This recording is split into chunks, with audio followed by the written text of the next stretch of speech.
Welcome to the 8 in the Box podcast. This is where we talk football. I am Dave Sharapan, the Sportsbook Consigliere. That's at SportsBKConsig on Twitter, on TikTok, on the gram too. We got all these social media things happening. I can't even keep up, but thank you for watching on YouTube as well. Podcast form, anywhere you find podcasts, YouTube, it's there. I'm not alone though. I am here with my guy, BHowe, Brad Howe, at Brad Howe 07. BHowe, you're looking good. What's up? My man, let's go. We got another busy week of college games. I'm behind, though. You handle the social media stuff. I'll take a look at Pro Football Focus and all the analytics because I'm not getting on TikTok. I'm not doing all that. You handle that. That's your deal. Don't say not. You're just not doing it yet. We got maybe things planned. We may be doing forget Peyton and Eli. What if BHowe and Sharapan watch a game together talking about in-game stuff? This is a little tease. That's in the business. That's what we call a tease. But forget about all that. We're on the clock. Good clock management last week. We kept the show tight. Yes. There's clips available all over the place on social media. All the boys are doing a good job with that.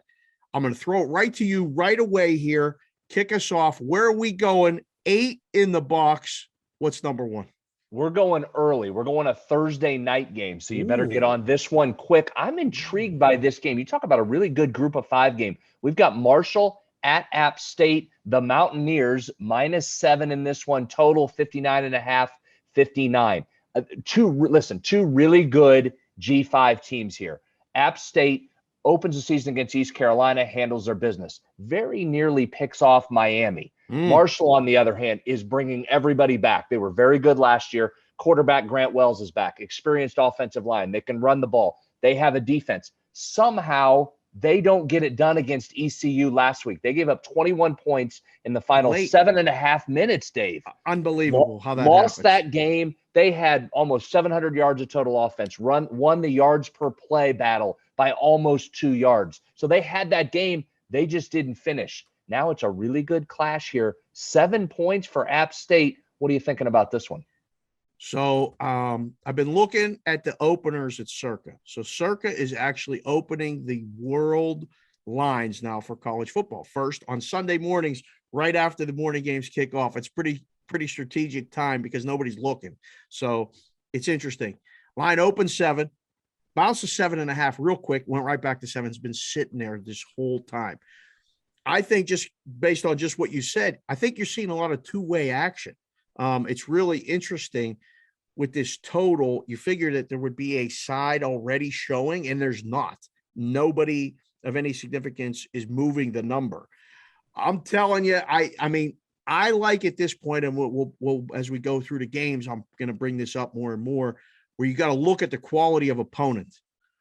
App State's almost win at Miami just trumps everything for me. I think that so they're laying 7.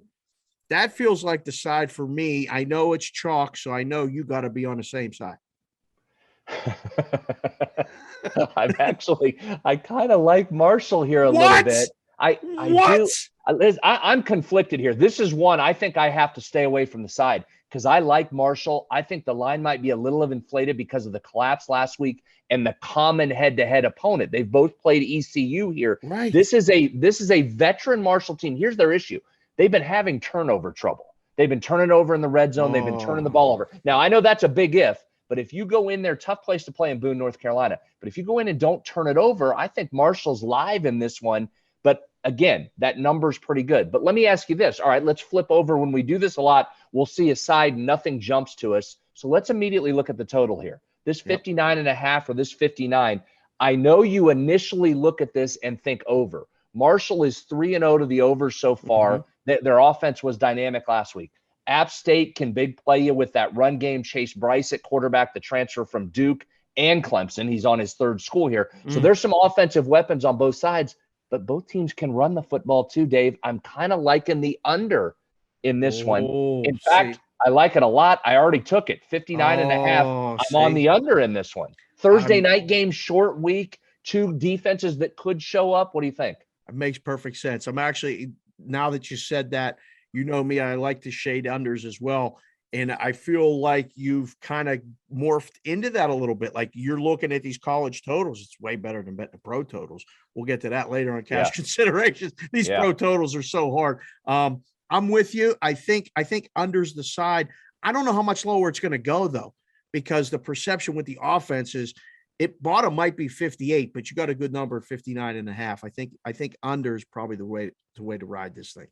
All right, let's move to another intriguing one here. We're going to go, speaking of the NFL, we're going to go to Soldier Field, but not the Bears. We've got Wisconsin, Notre Dame in this one. All right, you got to make heads or tails of this one for me. What are we getting in this game? Offensively, Notre Dame, they've been able to throw the ball. They've big played at times on the ground, but they're not very consistent here. Defensively, I don't know what to make of them. They're giving up some big plays. Wisconsin, you watched them up close against your Penn State Nittany Lions in game one. The offense couldn't do anything. They got inside the red zone, couldn't finish drives. Graham Mertz still hasn't thrown a touchdown pass. No. What do we do offensively? Notre Dame, Wisconsin. You have a play here? This is a hard game. And actually, they got to the number pretty quick. It opened 5, went to 6, 6.5, and it's been sitting at 6, 6.5 pretty much all week.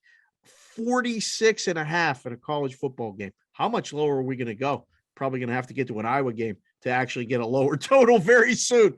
Hard side, but let's look at the schedules. Notre Dame played Florida State, Toledo, and Purdue. Wisconsin played Penn State, who, by the way, is 3-0. They're playing Villanova this week, so we're not going to discuss them, but they beat Auburn as well. I mean, Penn State has jumped right into the top 10. And they beat Eastern Michigan. They're off a bye. The bye trumps it for me. If I need a side in the game, I'm laying the points. I feel like you. That's 2 games out of the gate. I like both chalks. But I think 46.5, does that seem low? Like, are you going, who scores here? Do we get enough points to go actually over? Yeah, see, I'm with you. I wish I would.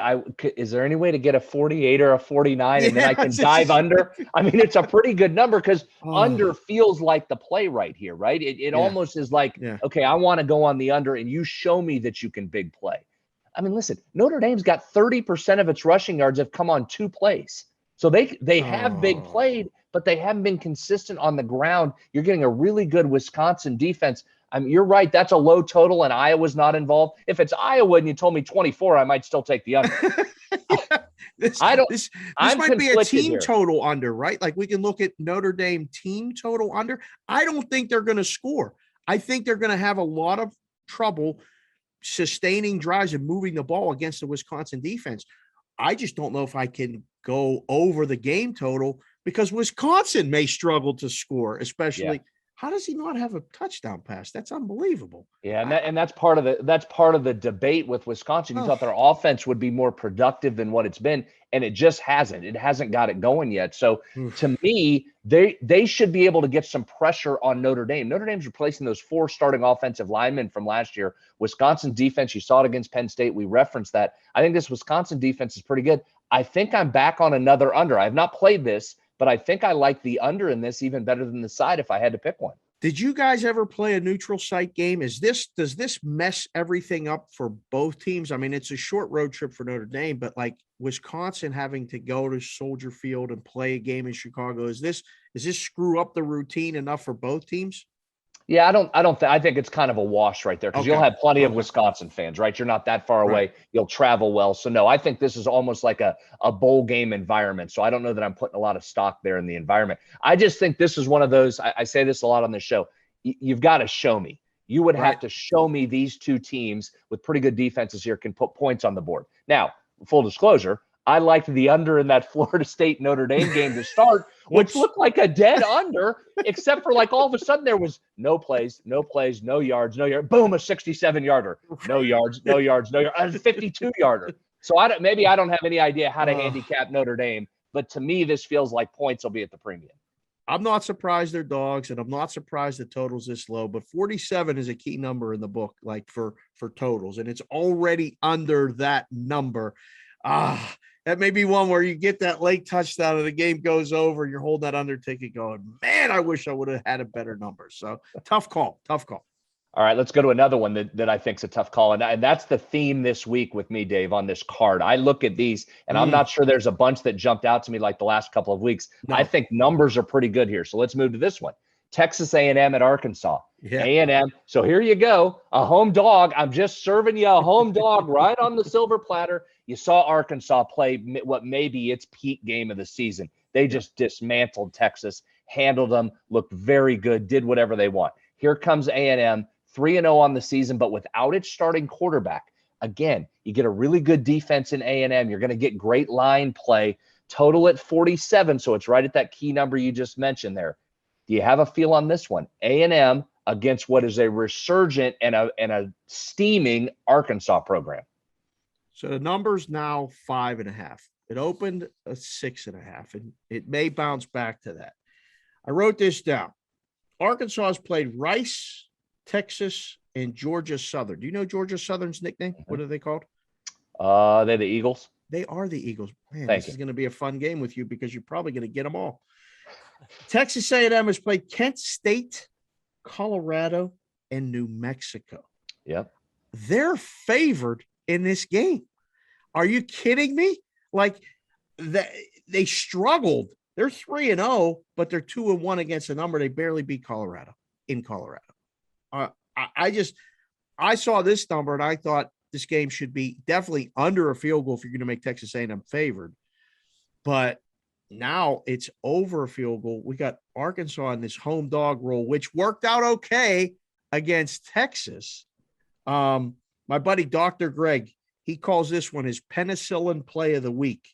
No matter how many bad decisions you made over the weekend, this play is going to make it all right. Arkansas money line plus the points for sure. Money line. I think Arkansas wins the game.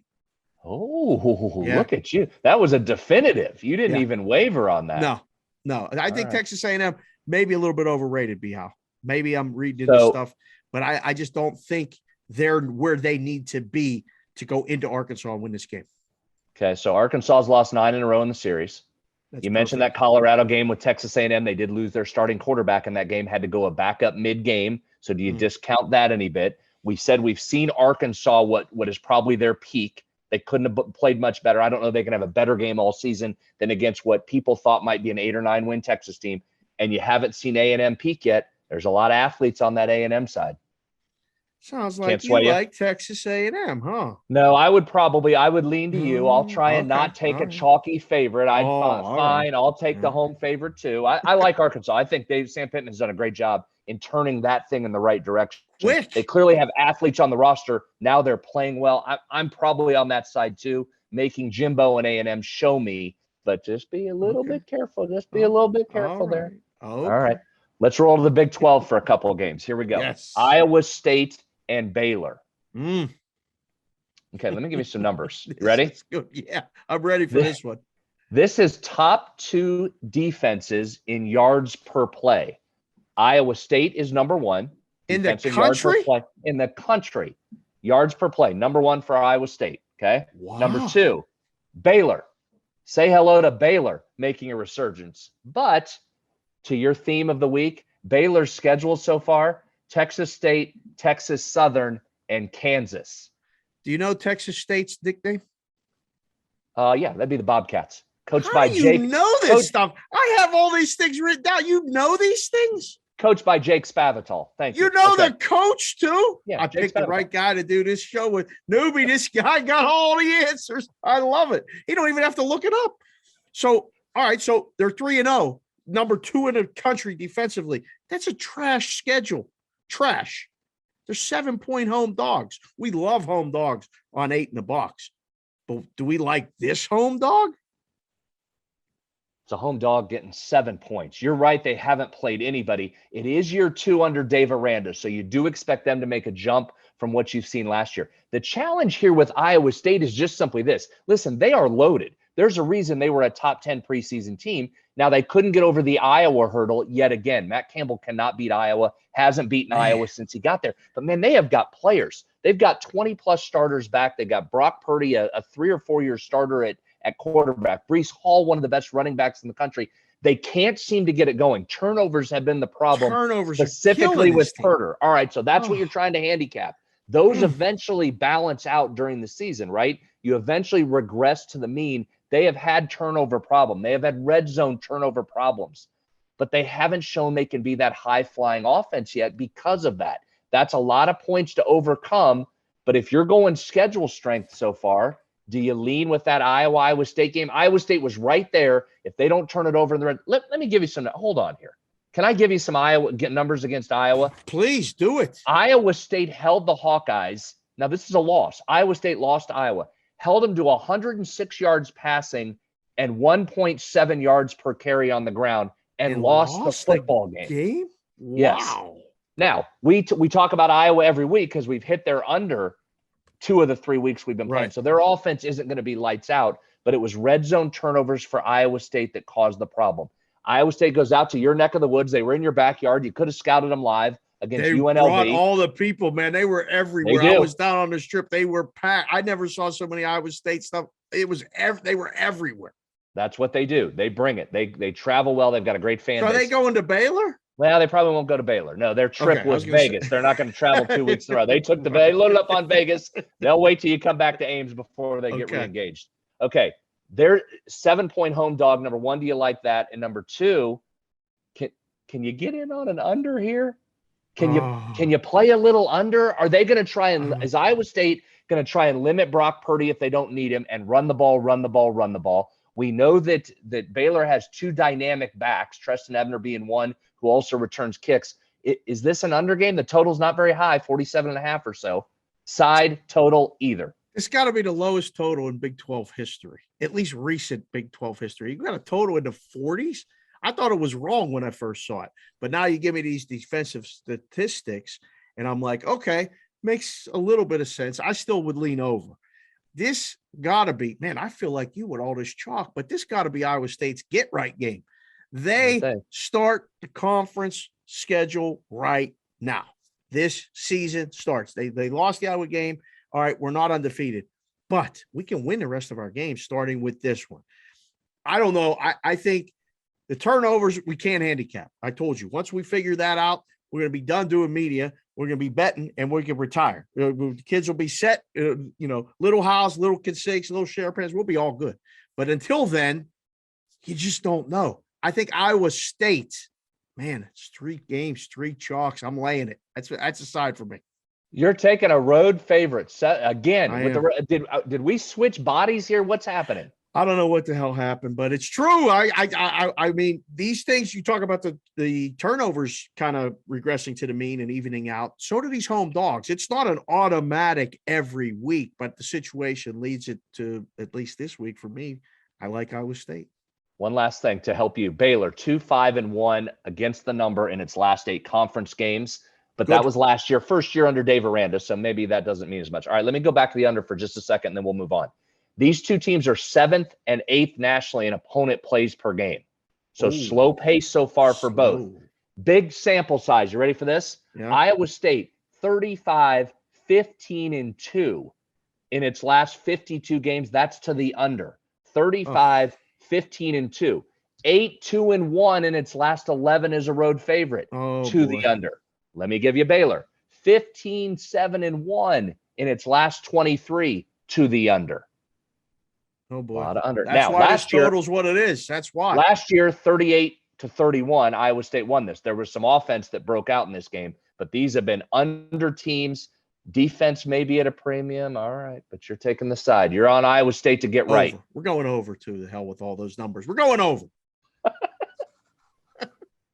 I don't know why I prepare all these numbers. You're just throwing stuff out there. You just took my trends and said, get out of here with the trends. I'm going over. Sometimes those trends are not your friends. Sometimes they are, but sometimes, we can't be friends. Those trends, not this one, not this game. Keep them coming. What do you got next? Fine. Fair point. And I'm not giving you trends. You're just going to make a pick here. I'm giving you Florida at Tennessee.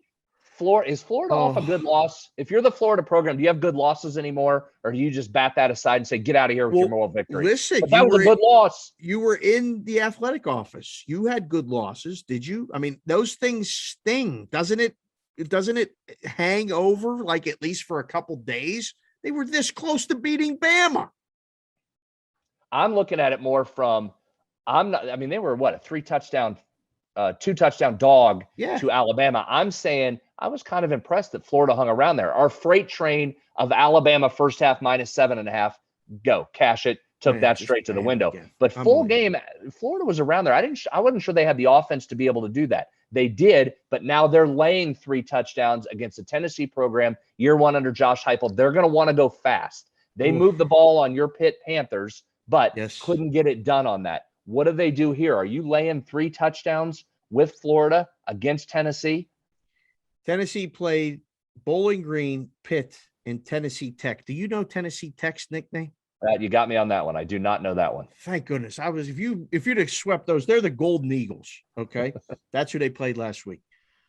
Florida has Florida Atlantic, South Florida Bulls, and then the Alabama Crimson Tide, who we know who they are. I don't know if there's a good loss. I don't know. I mean, with Florida has preseason expectations to, win the SEC every year. That was a great game. I mean, they came back, they hung, they had a chance. It's all good. This one, I mean, you look at the class difference in games and things like that. Pitt went and lost to Western Michigan. So what does that mean? Tennessee lost to that team at home. They were a home dog. Everything in my power, everything you look at says this is probably Florida just runs them out. But no, I think you got to like the dog here for absolutely no reason other than it's too many points. There's the number is reflected in that, wow, Florida hung with Alabama. That's all anybody sees, and that's what they remember. So this line should probably be 17 and a half. It's already 20 and a half. And, I mean, I can't interest you. Oh, it's coming back. It's just 19 and a half, 20. So I think bad guys are on. They might be on Tennessee. That's the side I'm on. I know you don't want it because it's plus. You don't want no plus, do you? No, I would lean Tennessee in this one. Have not played it yet, but I would lean Tennessee. Right? I'm trying to listen to you. I'm trying to take your advice, and you're coming in taking every road favorite on the board. No, I like it. That's it. Tennessee for both of us. Uh-oh. Yeah. See how that goes. Loser. I should fade that. We might be dead. Oh, no. Fade that one right away. Okay, let's go another big spread here. Rutgers, Michigan. Michigan's been pretty impressive so far here, right? Jim Harbaugh under fire. Michigan's look good. You can give me schedule again. I don't know if the Washington win ended up being as good a win as maybe you thought it would be in preseason. Rutgers, listen, Greg Schiano has got them back on track. I know their schedule. You're going to get into that with them as well. I'm not sure how good Rutgers is, but I know they're well coached with Schiano. Michigan's just running the heck out of the football right now. They've only attempted 37 passes. They don't even need to throw it. They're running it. Another big number. Do you trust Michigan in this to win by 18 and a half, 19, 20 points? Where are you? It feels like a little bit like Jim Harbaugh has the FU to everybody tour working right now. We're going to run. You can't stop us. They got big play capability in the run game. They had a couple, break through the line untouched. He runs 70 yards. Like, this looks like Michigan is getting like where they want to be in, until they play Penn State, which we'll get to in another. We got that one circled for November. Western Michigan, Washington, and Northern Illinois. That's Michigan's opponents. We got Temple, Syracuse, and Delaware for Rutgers. You know Delaware's name, don't you? Yeah, who doesn't? The Blue Hens. The Blue Hens. Yeah. Not really impressive. You don't see couple famous alums there. Joe Flacco transferred from Pitt to Delaware before getting to the NFL. And then Elena Deladon, if you want to go a little WNBA talk, we can do that too. She was in Connecticut, transferred out of Connecticut, went to Delaware. Okay, go ahead. Continue. How does he do it, newbie? My goodness. 2-3-0 teams, the spread's 20. And when this made the list, I was laughing because I'm like, this might be one of the first times we talk about Rutgers, but the Rutgers play against Maryland was good. I think, man, I mean, you want to look for a reason to take Rutgers. How is Rutgers going to stop Michigan? Michigan team total over. That's the play. I think if you like the total, because I don't know how good Michigan's defense is. I don't think the odds makers do either. The number's 20. We're recording this on Wednesday. It's going to touch 21. It's going to, at some point, touch 21. Now, will it stay there? I don't know, because that's usually a buy point for the bad guys. But I'm telling you again, we picked 8 games to talk about. I'm on chalk on all these except one. I would bet Michigan if I was going to touch this game. Really. Okay. You? I think you have to. Here's what Rutgers has done very well so far. Only 5 penalties, and they're not turning it over. So can that continue? Greg Schiano made a great point going to the big house here. We talked about environment. It mattered last week. We told you Virginia Tech was going to have a tough time coming into Morgantown. They did. We told you Auburn was going to have a tough time going into Penn State in a whiteout. They did.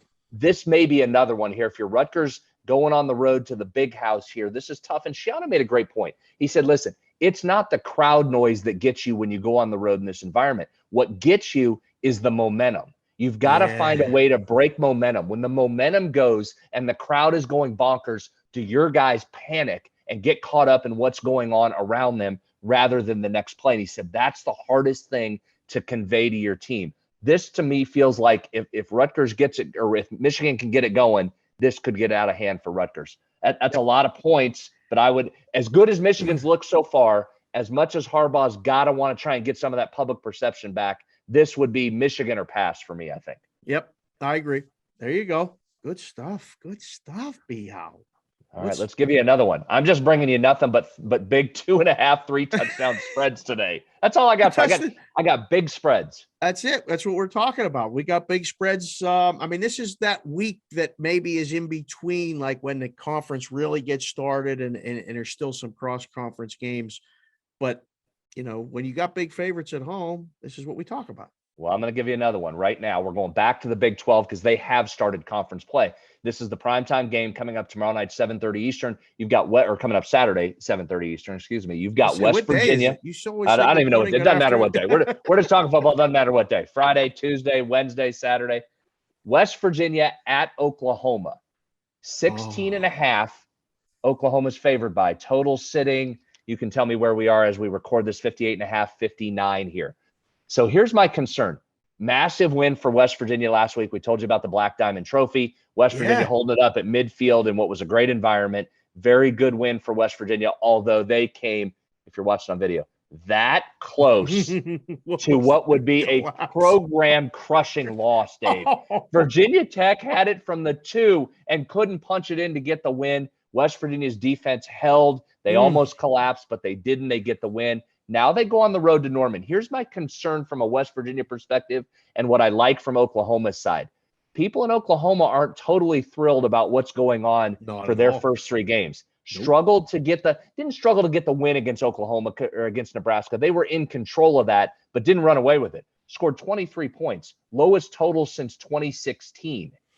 And that included a 2-point conversion off a blocked extra point. So the offense only put up 21. They weren't doing against Oklahoma Nebraska. Things. Not against really Nebraska. Your juggernaut defensively. And Adrian Martinez hit a couple big plays. He did. Now, if you're West Virginia, I'm concerned for a couple reasons. One, your offense has been pretty anemic against 2 Power 5s. You talk about strength of schedule. West Virginia's got it with Maryland and Virginia Tech in 2 of its first 3 games. Yes. Offense doesn't look great. Offensive line has been shaky at times. You're getting an Oklahoma pass rush that's top 5 in the country. And you're getting a Spencer Rattler offense that is saying, what do you mean what do you mean we can't score? You don't think we can score? You don't think we can put up points here? Now it's a good West Virginia defense, or what appears to be, but is this a get right spot for Oklahoma? I don't believe this. You're like 10 minutes away from the school and you're coming on here. You're saying you should probably lay it. That sounded like, to me, you're telling me this is a get right game for Oklahoma. I'm coming on ready to say, listen, they played Maryland. You know what Long Island's nickname is, right? Because Sharks. The Sharks. Oklahoma played Tulane, Green Wave. Love that. Western Carolina. You don't know this one. The Catamounts. Damn it. I mean, unbelievable. 76-0. The Catamounts lost. Now we got nobody on the board ringing you up. I love it. 76-0. They scored all their points pretty much this season against Western Carolina. The Catamounts struggled against Nebraska. I don't know if the offense is going to get right because I haven't seen it right yet. I thought West Virginia defensively was pretty good against Virginia Tech. And I think it looked like to me, I didn't watch the whole game, but it looked like they may be able to slow this team down a little. I mean, if we can just keep them to 30, all we need is to cover. I mean, it's 16. That's a lot of points. I mean, right now, the line is 17, 17 and a half in some places. Like, there's not anyone that thinks that West Virginia is going to go and keep this thing within 2 touchdowns and a field goal. I'm taking the dog. I don't think it's a blowout. The total's tough for me because you're right. West Virginia's offense, I don't know anything about other than when they're running, they're rolling. If they're not running and we got to get first downs, we might have to get that defense on the field too much and they get tired and then this thing gets over the total. But my initial lean is under. The 38-17 could be a possible score here. 38-21 is a possible score. West Virginia has trouble getting to 30. They did against Maryland. You go back over the Neil Brown tenure, they struggled to get to 30. So are they going to come in against the best pass rush in the country with a bunch of young offensive linemen and put up 30 points? Can we get 24? If we get 24, I think that's hard. Man, that's hard. I mean, you're going to have to try and come up with something offensively. So that you hit the debate here. The debate is it get right for an Oklahoma offense that's not close to what it's been? I'm going to give you numbers here in just a second. Or is this just not as good of offensive Oklahoma team? That's the question you have. How about this for some yards per play numbers for Oklahoma? Going back to 2016, nationally, they were second. In 2017, first. 2018, first. 2019, first. 2020, 10th. Right now, offensively, Oklahoma 33rd in the country in yards per play. So they just have not been moving it. But this is a dangerous spot here. Normally I would be with you. Give me 17 points in a conference game against an Oklahoma team that hasn't got right yet. But this spot scares me for West Virginia a little bit. Okay, that's good. I'm taking the points. When you get that little scared and this and that, you're like, all right, I'm going to lay it, and it's your team. I think we're going to keep this thing close. Do you think West Virginia has any shot of pulling an upset off? I think that would be very surprising. They have not beaten Oklahoma since joining the Big 12. It doesn't feel like this is the West Virginia team that's capable of doing that. Okay, so no money. And when you've played close as West Virginia, it's when you had Will Greer, David Sills, Gary Jennings, Trayvon Wesco, all guys that are in the NFL right now, and you went toe-to-toe with Kyler Murray in 2018 and put up 100 combined points and had them on the road. You had to shoot out with Oklahoma. Very rarely have you gone in with a team that's not your best and been able to compete here. This spot scares me for West Virginia. Maybe you're going to be right, and that's enough points to take this. It's a scary spot if you're West Virginia, in my opinion. Okay. Right. We'll see. You know what else is scary? This thing coming up. What do you got? The highest total of the day. Very scary. It's very scary.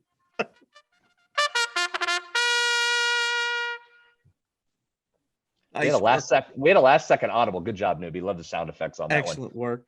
We were originally going to talk Texas, San Antonio, and Memphis. When the lines came out, it's moved. That thing is flying to the under right now, Dave. People are bringing that total down. So we made a switch. I got a new one in there for you. You ready? Yes. We're going Boise State and Utah State, 70, right? You can tell me what the number is live, but 70. Here's what I've got for you. Utah State's been a nice little surprise this season, right? They've been a nice little surprise there. So far, they're 5th nationally in plays per game. Boise, 90th in plays per game, although they want to go fast. You saw Boise against UCF want to go fast if they can. Yeah. Boise State's defense is 101st out of 130 in opponent plays run, meaning their opponent runs a lot.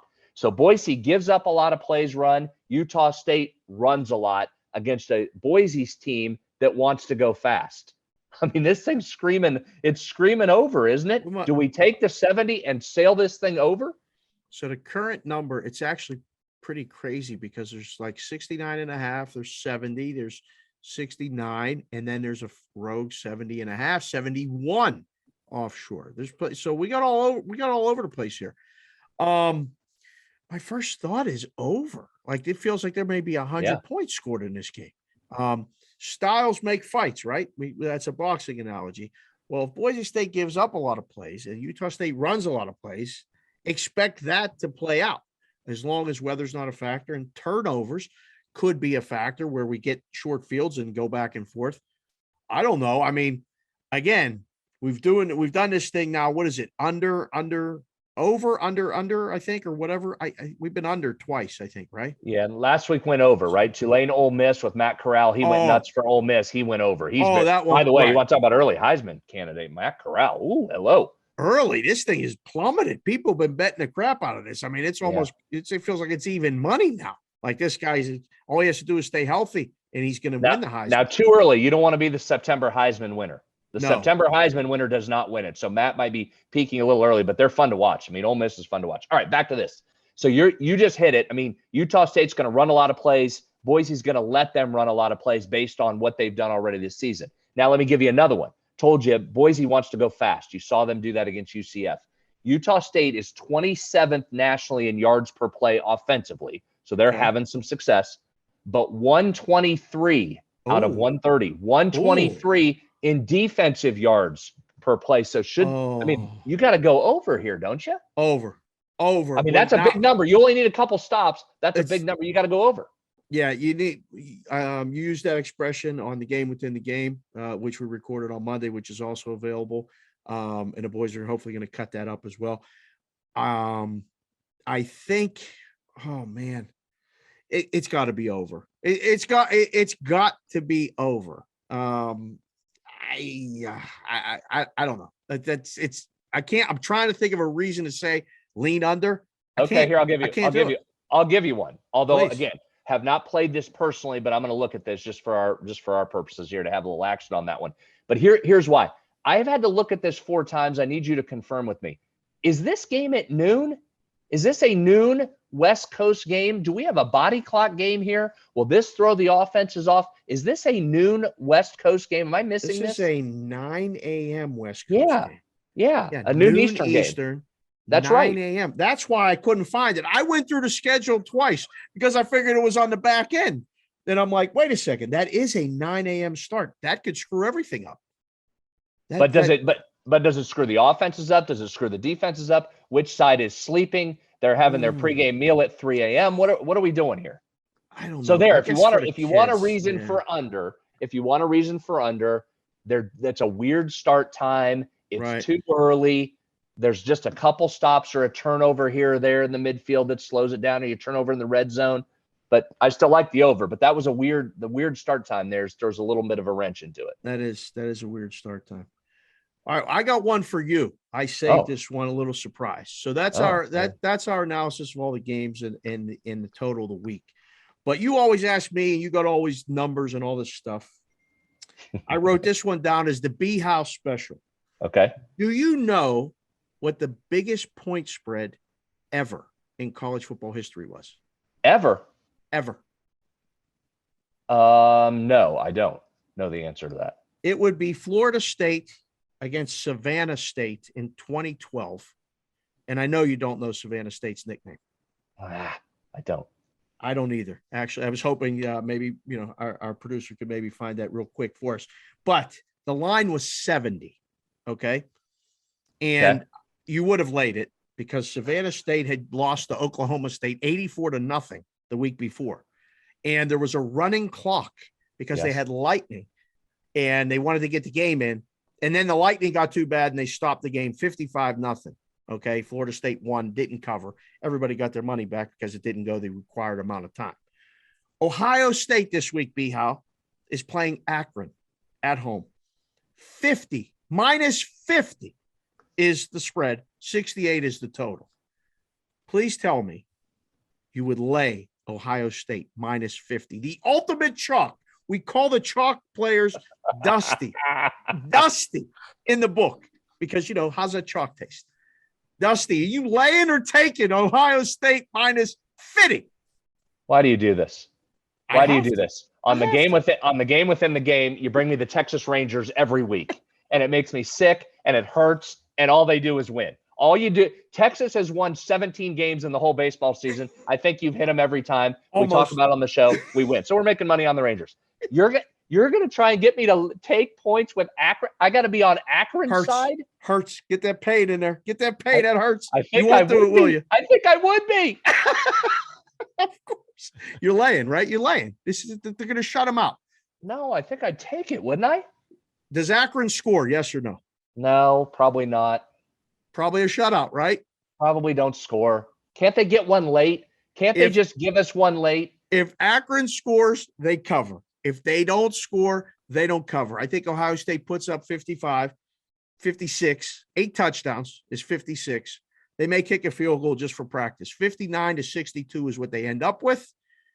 We gotta hope Akron scores. Otherwise, we don't cover the most ridiculous number on the board. But I saved that one.